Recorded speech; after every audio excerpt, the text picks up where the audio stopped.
والله عمل دوخي قزاح حويجة بوشي وازني أي بينين يعني ناريك تاس داعش و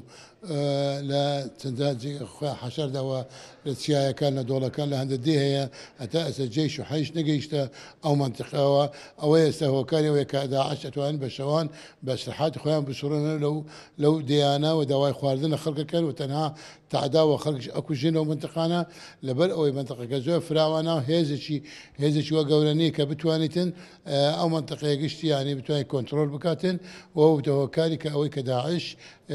تاراديك بأزادي لهند الزقاء سورتوا قضية حيوزينا وشاركة كس أتاس كس نقرأتوا تنها مالا كان عشان حمو يعني غراز كان غراز اشتيان نما وبراستي يعني وخلق زور نقرانا لبرأوية تأستا دي قضية حيوزينا قرأته هو كاركي نازان تشيا ألين عبواد ناسفة مع عبواد ناسفة متفجرات خانكان هي من باورنا كما قال خانكان عبواد ناسفة تيها بايا أتقي ولا أو ذكراني كدهات مالا كان أزيل حشد على أجيش على عشائر يعني أشخاص بلام هو كانت السياسية هي لدواء أوا أدام برمكان حويجة عربكان زيادة أو كهيج دولة كان نبوة بخدمتي عربكان إخوان أخركان إخوان لكاتي أو كداعش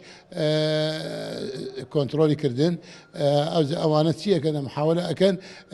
بوازيش سياسي بكن كواخل خلق بجانن كأيام بوين هو كاري قرانوتان شون أو كحويجة دوا منطقة ما هو كاري سياسي رزقنا ذكرها لبري موضوع أش جولة ترهبو شون متان إيما رزقنا كردن بلام خلق استا فريم ناخو باور بو سياسة كونان ناكا براسي أويك له كاركاني كخرج شاركنا قرتوا